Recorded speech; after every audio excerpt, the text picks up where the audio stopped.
PSA Reloaded, man. It's your boy 3 Letter Man. Subscribe to the channel. Follow me on Twitter, Instagram. Y'all see where to follow your boy at, man. Hit the like button also. I appreciate that. Y'all see the title of this one, man. Let's talk about it, man. Rick Ross, Rose, Meek Millie doing a collaboration album. The name of the project is Too Good to Be True, coming out late October. They did an interview on Sirius FM radio. I just saw online. If y'all want to check out Meek and Ross interview that just dropped yesterday, go check that out also, man. So we got Philly and Miami 305 linking up together. Now, am I going to peep this album? Yes, I'm going to peep this album. I cannot say I'm not a Meek Mill or a supporter. I can't say I'm not a supporter of Ross's music. Me living in Florida, I know what Rose means to 305, even though Trick Daddy will always be the mayor of 305. That's neither here, man. Shout out Poison Clan. Shout out R.I.P. Uncle Al. Poison Clan, JT Money, all that. You feel me? Ace Hood, Briscoe. Shout out to Miami right quick, Florida right quick, man. You know what I'm saying? So, one thing that I'm going to be interested in with this collaboration album with Ross and Meek is the production.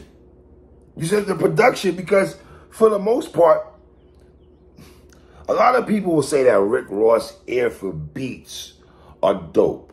The same thing they say about West Side Gun. Sometimes people say West Side Gun's ear for beats are dope. And there's still other people who will say, you know, their ear for beats.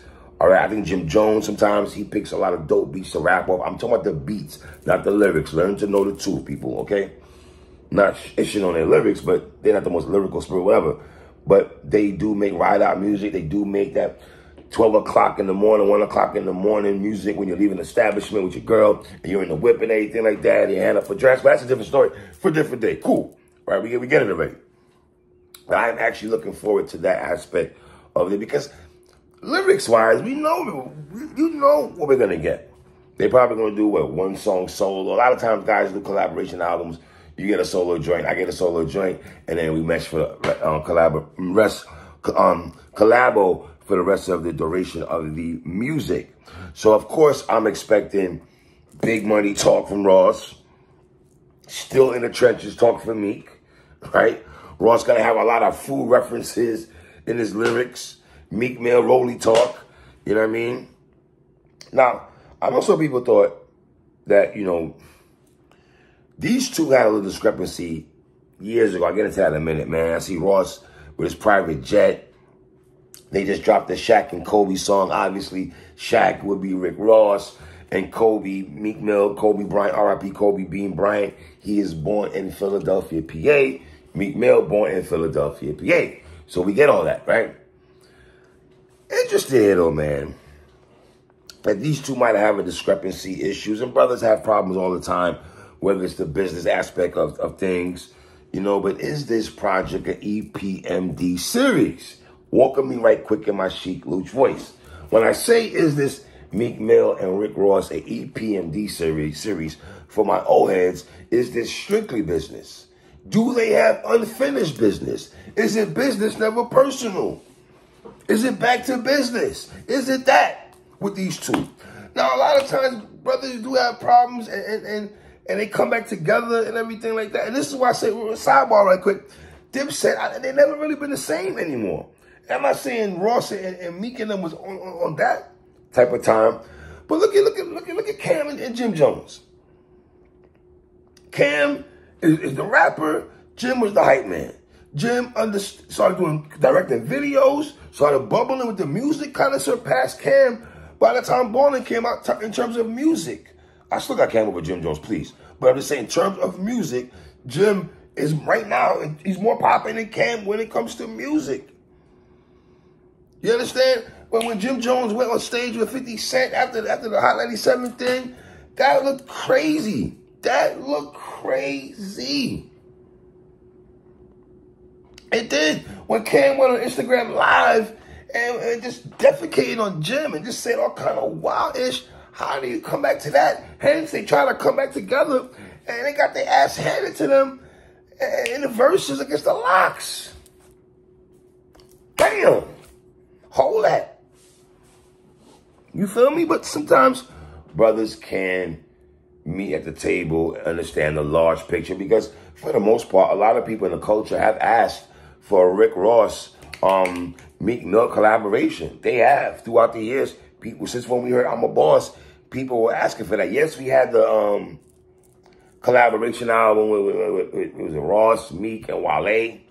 I ain't the biggest Wale fan. Let me just say, sidebar, I'm not the biggest Wale fan. Okay, whatever. Stay focused, Street, man. So, you know, the Kobe Shaq song is okay. It's not I'm a Boss or nothing like that. It's an okay song. I mean, they did sample the drum loop of Raekwon's Incarcerated Scarface, a 5-mic album, The Purple Tape. And let's be real. Ross has done this before. He sampled Special Ed's I'm the Magnificent. So Ross, let's be honest, Ross is my era. Ross is my age. He understands hip hop. I give Ross that. You understand what I'm saying? So these two coming together, I'm very interested to see how this project sounds. You know what I'm saying? Meek and Ross years later, because let's be honest, they should have dropped the album 2011, 12, 13, around that time would have been the perfect time for them to drop the album. I don't know if they're going to have Justice League doing beats. I was very interested to see who the collaborations are and who, I hope they don't have a bunch of collaborations, to be honest. I hope it's not Mad People, Dirk on there, and, you know, shout out to Dirk. But yeah, you know, I don't know, man. What do y'all tell me what y'all think about Ross and Meek Mill? They said it's going to come out late October is when they're going to drop this project, man. Once again, it's called Too Good to Be True, coming late October. Rick Ross and Meek Millie. They also Hot 97 having a conversation with Funkmaster Flex. I don't know if we're going to get some Meek to do some bars off there, whatever, and everything, but they're on a press run, it looks like. Nobody saw this album coming. I didn't even know that they were in talks of on being on the same page. You know, the last time I heard from Ross and Meek, it seemed like they were going like this. But listen, anytime brothers can come back to the table, get to the bag, and one thing I'm going to pay attention to is the continuity of the music. The Kobe and Shaq song they drop right now, it's okay. It's all right. I would like to have another song before I go stupid crazy, you know, but this song is solid. I see it's trending also. So respect to those brothers also. They just dropped a song and they are trending. You feel me? So shout out to Ross. Shout out to Meek. You know what I'm saying? We'd like to see the track listing of the song, the collaboration. You see Khaled on there going crazy about the song. You know, he ODs a lot. So whatever. That's just Khaled, right? So are we going to get a Ross, Meek, and Drizzy track? Is that what the culture, you people want? Ross, Meek, and Drake? If that happens, I wouldn't mind hearing Ross, Meek, and Drake. Also rapping this, though. I don't want to hear no singing. Drake, and you got to come to rap, brother. You got to be on some 7 a.m. or 7 p.m. bridal path joint you had on your last project. So leave comments on the bottom, man. Tell me what y'all think about Ross and Meek Mill dropping late October. It's your boy 3. 1.